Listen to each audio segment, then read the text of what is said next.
O látex é nosso, só que não. Este é o Visão Libertária, sua fonte descentralizada de informações. No início da colonização europeia, a Amazônia despertou interesse maior em Portugal, que se dispôs a navegar rio acima, partindo de Belém com índios remeiros. Essa jornada chegou até o rio Guaporé e culminou por fundar Vila Bela, que foi a primeira capital do Mato Grosso. Para guardar a fronteira, mais a oeste, onde tinham conseguido chegar, construíram em 1776 o Forte Príncipe da Beira e depois, com a desescalada de tensões com a América Espanhola, simplesmente abandonaram a região. Só um século mais tarde, por volta de 1870, a ocupação sistemática da Amazônia Ocidental brasileira, estados do Acre, Rondônia e Amazonas, teve grande impulso com a exploração do látex nos seringais da floresta. O látex é um tipo de resina que as plantas produzem naturalmente, mas que a seringueira produz em tal quantidade e qualidade que torna a exploração sustentável. Essa atividade levou milhares de pessoas aos seringais espalhados pela floresta e criou uma elite comercial e política em Manaus que comercializava o produto com a Europa e Estados Unidos. Na época, se fabricavam pneus, mangueiras e outros tantos produtos industrializados com a matéria-prima retirada da floresta amazônica. O povo que se assentava nos seringais vivia à beira da miséria e do isolamento. O contato com o mundo externo se dava por um barco chamado regatão, que trocava as bolas de látex defumado por produtos como sal, açúcar, tecidos, cachaça e munição. Esse sistema mantinha o seringueiro sempre em dívida com o dono do regatão, que também era o dono do seringal. Como não havia rota de fuga, nem mesmo para onde ir, o seringueiro estava preso na floresta. Algumas vezes esses bravos homens conseguiam se encontrar, furando o bloqueio do regatão e chegavam a formar vilas, como a de Fortaleza do Abunã, um ponto de trocas históricos que já unia povos indígenas ribeirinhos do rio Madeira abaixo e nômades das planícies menores acima.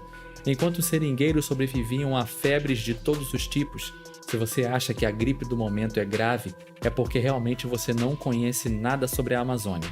Ataques de animais peçonhentos, parasitas e predadores, a elite em Manaus mandava lavar as roupas em Paris. A água do Rio Negro tem cauchi, um tipo de micro-organismo aquático que pode causar sérios problemas. Sim, a elite comercial obtinha grandes lucros com a venda de látex, vivia em uma pompa inimaginável e era protegida pela elite política da época. Se você visitar o Teatro Amazonas em Manaus, que realmente é belíssimo e vale a pena, vai escutar uma história lúdica sobre a riqueza e imponência de Manaus, sobre como ela se tornou um centro econômico e cultural brasileiro, mas nenhuma palavra sobre de onde vinha todo esse dinheiro. O alto valor do látex no mercado e a baixa produtividade dos seringais brasileiros criaram incentivos para outras alternativas, que o inglês Henry Hickham aproveitou, levando sementes para a Inglaterra, que depois foram despachadas para a Indonésia, colônia inglesa na época, onde seriam cultivadas em clima propício, no sistema linear e sem pragas naturais, gerando alta produtividade. E o que aconteceu com o Sir Henry Wickham, que tornou possível a obtenção de um ganho astronômico para a Inglaterra? Recebeu uma quimera, um tapinha nas costas da Rainha Vitória e uma passagem só de ida para a Nova Guiné. É assim que máfias tratam seus séculos de baixo escalão. Veja o que houve com a pessoa que descobriu o maior poço de petróleo do México no vídeo O Descobridor do Maior Poço de Petróleo do México, aqui desse canal Visão Libertária, hoje disponível no canal do Dove, o Bitcoinheiros. Voltando ao caso dos seringueiros, veja como a falta de informação levava pessoas comuns a uma situação de escravidão e depois, a falta de recursos as mantinha ali, sem opção. Mas tudo ia bem para a máfia instalada em Manaus até o dia em que cidadãos comuns, cansados de serem explorados, se rebelaram e se negaram a pagar impostos para a Bolívia. Ainda assim, haviam seringais por todo o lado nas margens dos principais rios da Amazônia Ocidental. Bolívia e Peru reclamavam impostos dos seringais que se localizavam no seu território. Sabe, né? Aquela linha imaginária do mapa que você estudou no ginásio. Pois é, os seringueiros estavam em contas apertadas e tendo que pagar impostos para 2 países, inviabilizando ainda mais seu negócio. E então, naturalmente, todos partiram para o confronto.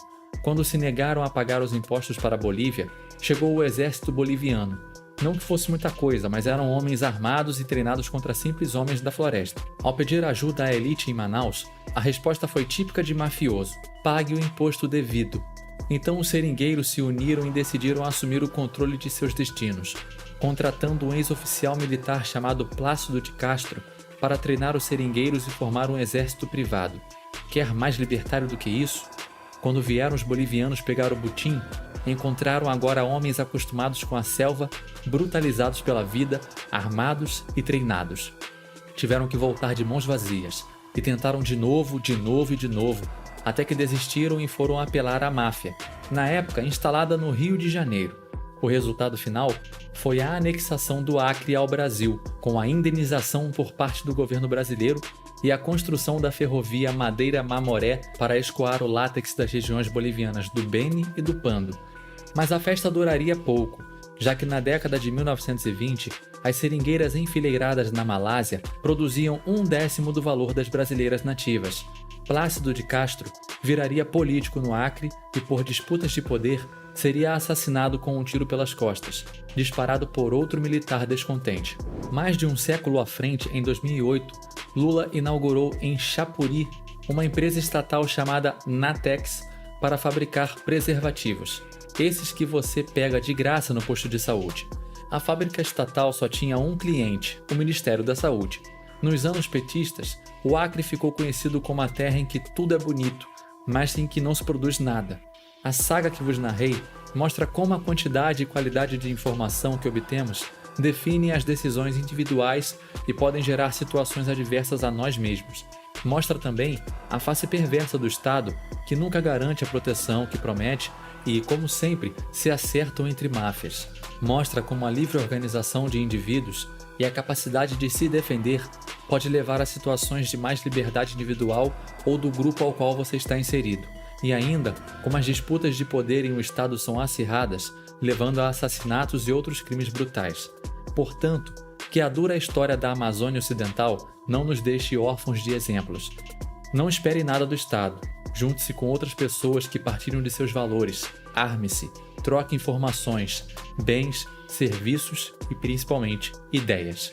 Quando a máfia vier cobrar seu butim, você responda com uma coisa bem amazônica: uma banana comprida. Obrigado por sua audiência. Esse artigo foi sugerido e escrito por Amazônia Livre e revisado por Liberty Nacho. Se você gostou desse vídeo, clique no ícone de curtir abaixo e compartilhe o vídeo em sua rede social. Se deseja ser notificado dos próximos vídeos, clique em se inscrever e depois no ícone de campainha. Até a próxima!